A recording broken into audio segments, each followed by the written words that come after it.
नमस्कार, प्रशांत रावत में Pril news में आपका स्वागत है।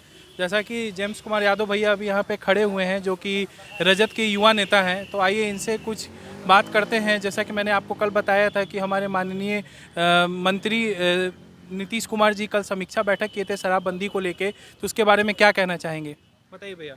देखिए, बार बार समीक्षा बैठक होती है। हमको लगता है कि ये लगा के 8-10 बार समीक्षा बैठक हो गया, लेकिन आपको यह पता होना चाहिए कि कौन समीक्षा बैठक कर रहे हैं। वही नेता समीक्षा बैठक कर रहे हैं जिनको ये भी पता नहीं चलता है पीने के बाद एक महिला जनप्रतिनिधि के बारे में कैसा शब्द वर्ड का प्रयोग करते हैं, ये आपको भी पता है। चैनल पे हम नहीं बोल सकते हैं। वो समीक्षा बैठक कर रहे हैं शराब का, और समीक्षा बैठक के बाहर शराब का बोतल मिलता है, चखना मिलता है बजाबते, और नीमक और हरा मिर्चाई भी मिलता है। ठीक है, तो समीक्षा बैठक हो रहा है। और नीरज जी क्या कहते हैं, उनके प्रवक्ता जो हैं, कि आपने एक बोतल से पूरा रिपोर्ट बना दिया। एक पत्रकार को वो झाड़ रहे थे कि एक बोतल से आपने पूरा रिपोर्ट बना दिया। जाके उनसे पूछिए ना, तसला का पूरा चावल देखा जाता है क्या? एक चावल से पता चल जाता है कि पूरा चावल सीझा या नहीं सीझा? बेवकूफ़ किसे बना रहे हैं?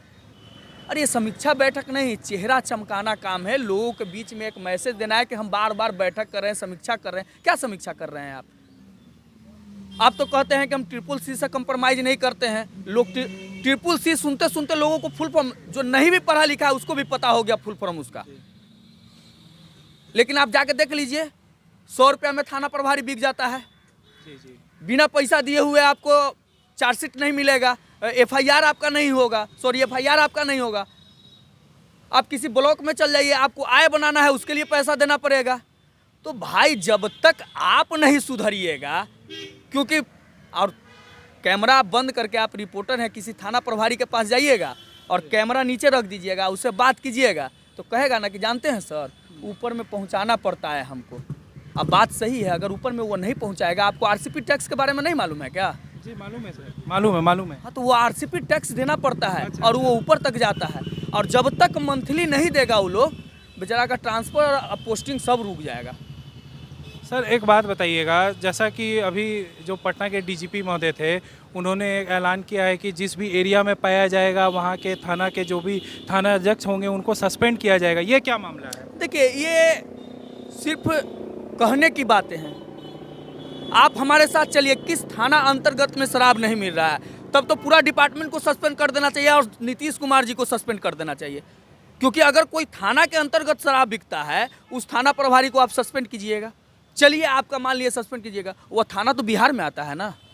शराबबंदी आप लागू किए हैं ना, सरकार में आप है ना, तो सबसे पहले तो इस्तीफा आपको दे देना चाहिए ना, क्योंकि आपसे बिहार नहीं समझ रहा है। क्राइम चरम सीमा पे है।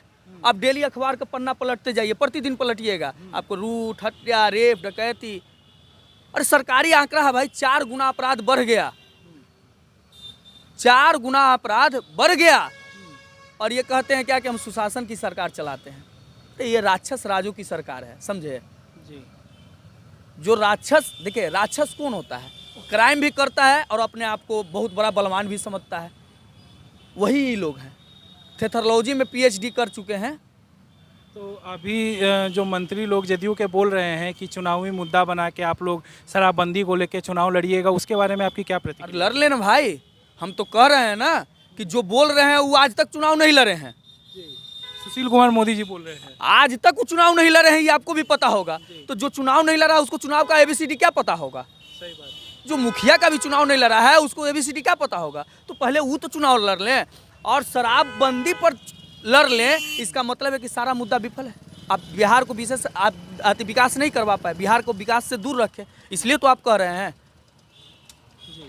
और शराबबंदी पर जब मन हो जब लड़ लें चुनाव।